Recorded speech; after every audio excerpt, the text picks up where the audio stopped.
9:25, una hora menos en Canarias. Seguimos en tiempo de tertulia con Alejandro Vara, Pablo Planas, Silvia Ribeiro, y por unos minutos incorporamos al diputado del Partido Popular en el Congreso, el señor Sergio Sayas. ¿Qué tal? Muy buenos días. Buenos días, un placer estar con vosotros. Bueno, el placer es nuestro. No sé si ha tenido ya ocasión este verano de escaparse unos días a su tierra natal y comprobar si por allí se está hablando mucho de la figura de Santos Cerdán. Aquí estoy. De hecho, luego tenemos rueda de prensa para hablar de lo que está pasando en la Comisión de Investigación de la corrupción en el Parlamento de Navarra, que es un escándalo lo que está haciendo el pacto de Chivite con Geroa y con Bildu en el ámbito de querer tapar absolutamente todo lo que ha pasado con la corrupción, y evidentemente no hay más que salir a las calles de Navarra para ver la indignación que hay en la gente de que tenemos en Navarra una presidenta cortada con el mismo patrón que su jefe, el señor Sánchez, que hacen lo mismo, esconder la cabeza, amparar una trama corrupta y encima actuar con un cinismo insostenible. Lleva Chivite semanas desaparecida cuando lo que debería llevar realmente es semanas dimitida. Dice que van a ofrecer hoy una rueda de prensa. No sé si nos puede anticipar algo de esa rueda de prensa, algún anuncio que tengan previsto realizar. Lo que vamos a hacer es una valoración de lo que hemos conocido esta semana en esa comisión de investigación, en la que hemos visto un pacto previo a la comisión de investigación entre Barcos, Chivite y Bildu. Un pacto que no se justifica solamente por razones políticas, sino porque los tres, en sus gobiernos, han sido protagonistas de la corrupción de la trama de Santos Cerdán. No hay que olvidar que la adjudicación de contratos empieza en un gobierno de Uxue Barkos, que es la coalición del PNV en Navarra, con Bildu.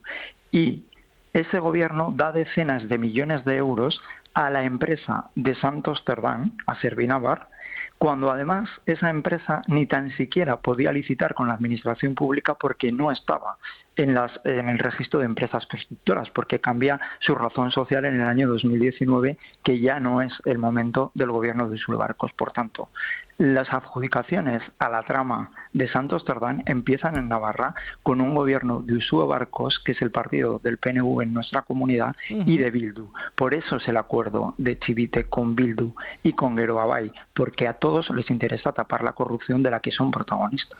¿A usted le llama la atención que en ese listado de 40 comparecientes, al margen de que efectivamente no estén ni Chivite ni su predecesora en el cargo, la señora Uxue Barkos, sí estén Santos Cerdán y Koldo García, pero por ejemplo no esté José Luis Ábalos o la actual ministra Elma Saiz?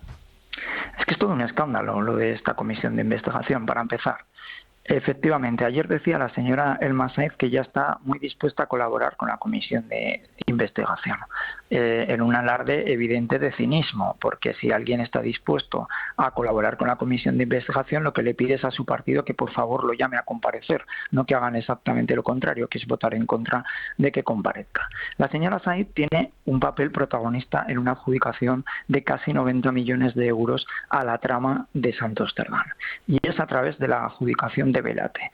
La señora Saiz es la protagonista de incluir en el presupuesto de Navarra una excepción para que pudiera presidir la mesa de contratación una persona que tendría que haber llevado, según la ley de contratos, 3 años jubilada, pero que acaba presidiendo esa mesa de contratación.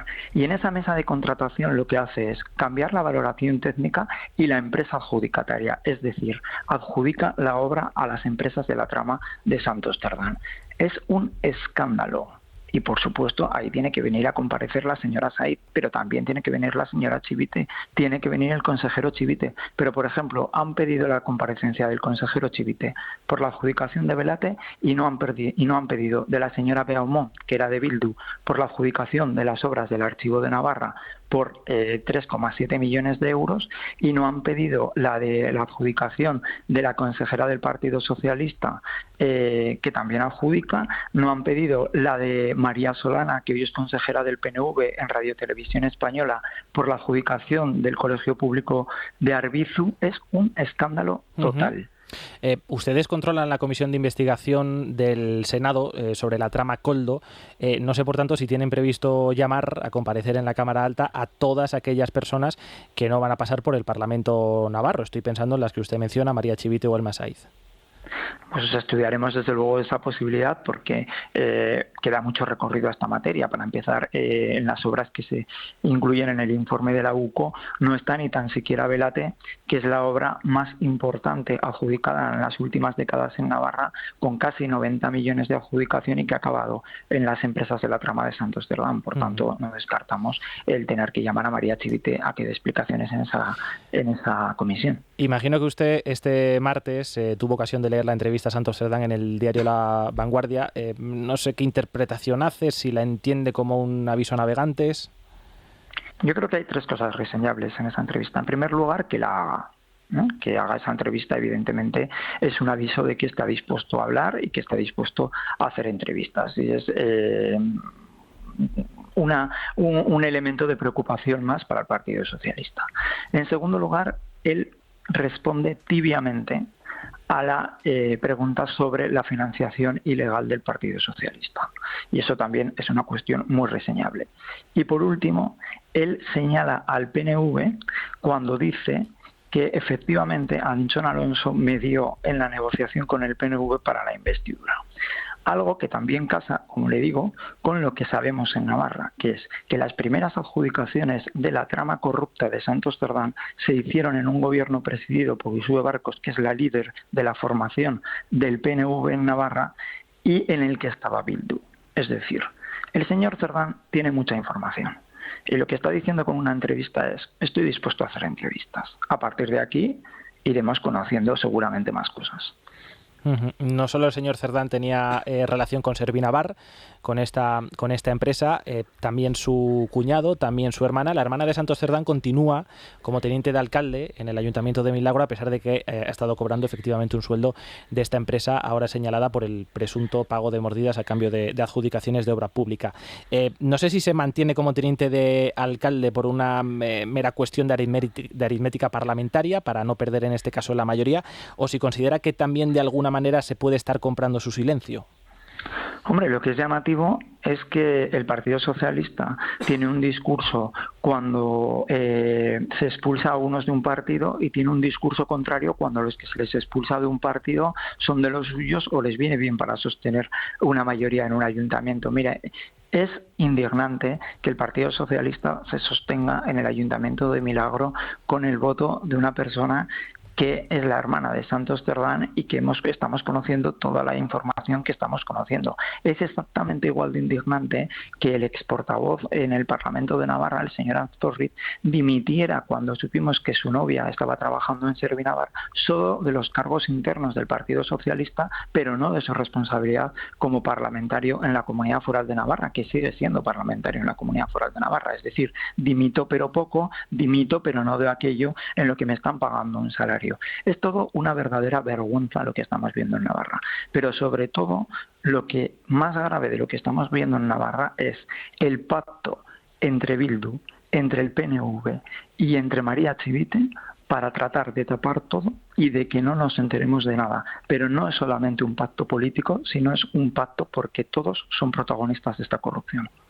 El señor Cerdán confesaba en esa entrevista que Anchón Alonso, el dueño de Servinavar, intercedió para que Bildu y PNV apoyaran en 2018 la moción de censura contra Mariano Rajoy, algo que siempre había negado el PNV. El propio Aitor Esteban lo hizo el pasado mes de julio, unas declaraciones que recuperaba esta semana Miguel Tellado, lo que ha generado un enfrentamiento entre el Partido Popular y el Partido Nacionalista Vasco. Ayer Miguel Tellado, en la rueda de prensa que ofreció su compañero, pedía al PNV reconsiderar su apoyo al Partido Socialista. No sé por qué tanto empeño por parte de su partido de alejar a los socios del Partido Socialista, cuando, a pesar de todo lo que ha ocurrido, pues siguen formando parte del mismo barco. Más que un empeño, es una intención de poner a los socios de Sánchez frente al espejo y de contar la realidad de lo que estamos viviendo en este país. O sea, Sánchez no sigue siendo presidente del gobierno solo por el hecho de que tenga una nauseabunda falta de escrúpulos que ante el mayor caso de corrupción que hemos conocido en los últimos años en España, protagonizado por el Partido Socialista, siga como si no pasara nada, a pesar de tener imputada a su mujer, a pesar de tener imputados a 2 secretarios de organización del Partido Socialista, uno de ellos en la cárcel, a pesar de tener imputado al fiscal general del Estado, a pesar de tener imputado a su hermano. Que eso se esté produciendo en una democracia como es España, no solamente es responsabilidad de Pedro Sánchez, sino que también es responsabilidad de aquellos que le sostienen. Y esto hay que decirlo continuamente, porque aquellos que le sostienen vienen al Parlamento a dar clases de ética política, cuando son precisamente los que están amparando la corrupción de Pedro Sánchez. Y ya veremos si en algunos casos no han sido también protagonistas, como es en el caso del PNV en la parte navarra de la que antes les hablaba. Una consejera del PNV, María Solana, adjudicó una obra del Colegio Arbizu precisamente a Servinávar, cuando Servinávar no tenía en su razón social ni tan siquiera que era una empresa constructora, y eso le impedía licitar con la comunidad foral. Por tanto, el PNV tiene que dar muchas explicaciones de su relación con Servinávar y de su relación con Anchón Alonso. Y desde luego el PNV, Esquerra Republicana, Sumar, Podemos y Junts son cómplices totalmente de la corrupción que está acechando al gobierno de España, porque lo mantienen en el sillón. Y eso hay que ponerlo sobre el espejo y hay que decirlo cada día. Por su relato y a la vista de cómo está actuando el Partido Nacionalista Vasco, entiendo entonces que el Partido Popular no se debería apoyar en el futuro en el PNV para gobernar. Bueno, es que los hechos son lo que son, independientemente de lo que políticamente te venga mejor o te venga peor. Es que hoy el PNV lo que tiene que hacer es dar explicaciones de algo que estamos conociendo que es grave. En primer lugar, si alguien que está salpicado por corrupción me dio en sus pactos para que Pedro Sánchez llegase a la Moncloa, y en segundo lugar del papel que el PNV ha tenido en la trama corrupta de Navarra. Mire, yo le digo con claridad lo que pienso, y es que si el Partido Nacionalista Vasco puede decidir un gobierno de España, el presidente de ese gobierno de España va a ser el señor Sánchez, porque siempre que el PNV ha podido decidir un gobierno, lo ha hecho de la mano del Partido Socialista. Y por tanto, vamos a poner al PNV en su sitio. El PNV es hoy el sostén de Sánchez y no podemos esperar otra cosa de este PNV. Sí, pero la pregunta que yo le hacía es, ¿el Partido Popular aceptaría los votos del Partido Nacionalista Vasco en caso de que esto se les ofreciera para gobernar? Es que para empezar no creo que el Partido Nacionalista Vasco le vaya a dar los votos al Partido Popular. Bueno, no me planteo ese escenario porque realmente me parece un escenario irreal. Sinceramente. Entonces es que creo que cuando ponemos al PNV como un posible ente que está entre cualquier línea posible, lo que hacemos es blanquear al PNV. Y creo que lo que tenemos que hacer es precisamente desenmascarar al PNV y situarlo donde verdaderamente está, en un lacayo de Sánchez, que es lo que está actuando. Diputado, toman la palabra mis contertulios Alejandro Vara y Pablo Planas desde Barcelona. Sí, señor Sayas, buenos días. El tema del PNV, que tiene mucho morbo, a mí realmente lo que sí que me mueve es hacerle la pregunta que funciona ahora mismo por los cenáculos de Madrid, porque una cosa es llegar a algún tipo de acuerdo con Aitor, que evidentemente el señor Esteban, hay que reconocer que fue el gran traidor en aquel episodio de la moción de censura contra Mariano Rajoy, y otra cosa es el PNV, porque sabemos que en efecto Feijóo tenía buena relación con Urkullu, por ejemplo, dentro de que de presidente a presidente de comunidad tenían incluso relación personal.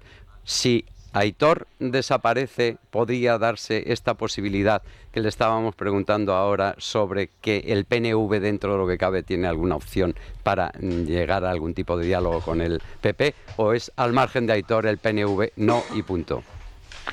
Yo le reconozco que no conozco el PNV por dentro y no tengo ningún tipo de información de si hay familias o no hay familias o cómo funciona el PNV.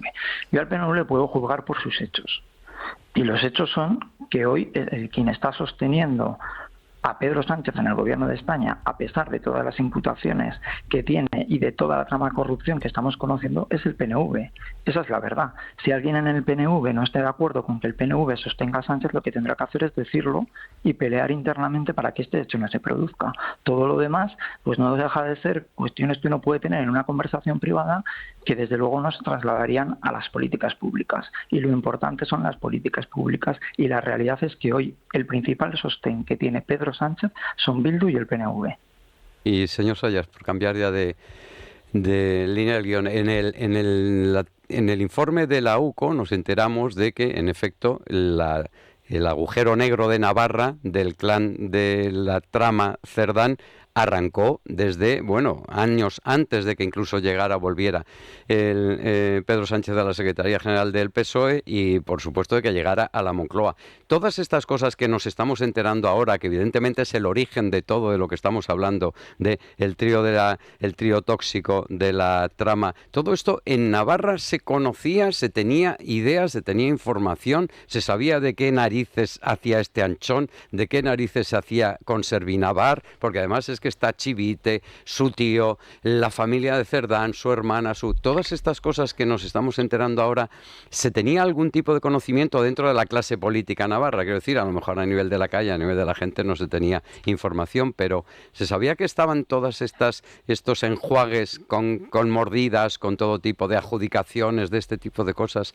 ¿Se conocía o nos hemos enterado todos al mismo tiempo? En Navarra lo que se conocía era que había obras que apestaban, como por ejemplo Velate. Es verdad que en Navarra sí que sabíamos, de hecho se había denunciado este caso, que había una adjudicación completamente irregular en el caso de Velate, que era una empresa, que era una obra que probablemente va a llegar a los 90 millones de euros, un escándalo mayúsculo. Lo que no sabíamos era evidentemente la percha de la que luego cuelga todo cuando lo vas encajando, ¿no? Eso lo hemos visto pues a través del informe de la UCO, cuando hemos visto ya que no solamente era Velate, sino que había otras adjudicaciones y que además todo eso tenía una conexión. Pablo. Buenos días, señor Sayas. Le voy a poner en un compromiso. Si el PNV es una línea roja, ¿por qué Junts no es una línea roja para el Partido Popular? Es que yo no he dicho que el PNV sea una línea roja. Lo que he dicho es que el PNV no va a hacer presidente al Partido Popular, porque el PNV ha elegido el bando de Sánchez, igual que Junts ha elegido el bando de Sánchez. Y tanto Junts como el PNV son los que están sosteniendo a Sánchez a pesar de la corrupción. Y que eso es totalmente incoherente con lo que el PNV hizo en la moción de censura, que es supuestamente pelear contra la corrupción. ¿Qué pasa? Que aquella que se producía entonces al PNV no le gustaba y la de ahora le encanta. Esa es la pregunta. Silvia. ¿Qué tal? Buenos días, señor Sayas.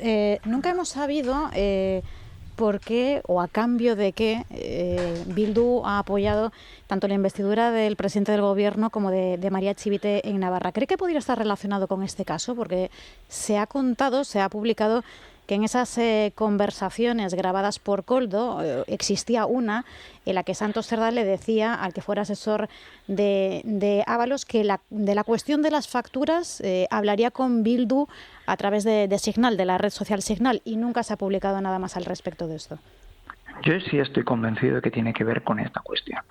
Y por eso digo que el pacto que estamos conociendo en la Comisión de Investigación de Navarra entre Bildu, Barcos y Chivite no solamente tiene que ver con razones políticas, sino que tiene que ver con un interés compartido por tapar la corrupción.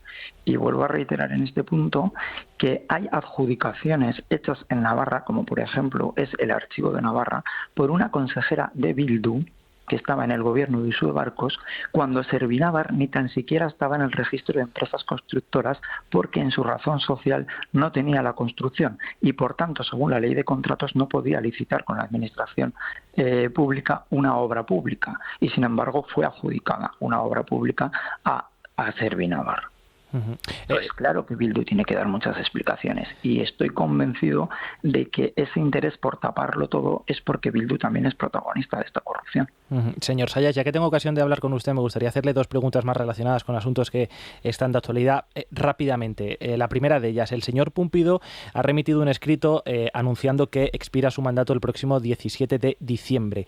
No sé si el PP debe iniciar una negociación con el PSOE para renovar el Constitucional o, por otra parte, no hacer nada, facilitando, por tanto, que se mantenga Cándido Conde Pumpido con el mandato, en este caso, en funciones, por decirlo de alguna manera. Y luego, por otro lado, no sé a usted qué le parece, se lo pregunto porque ayer no se pronunció al respecto su secretario general, el acuerdo que han alcanzado Partido Popular y Vox en Jumilla, por el cual se veta de manera preventiva todas las celebraciones islámicas en zonas públicas, en espacios públicos.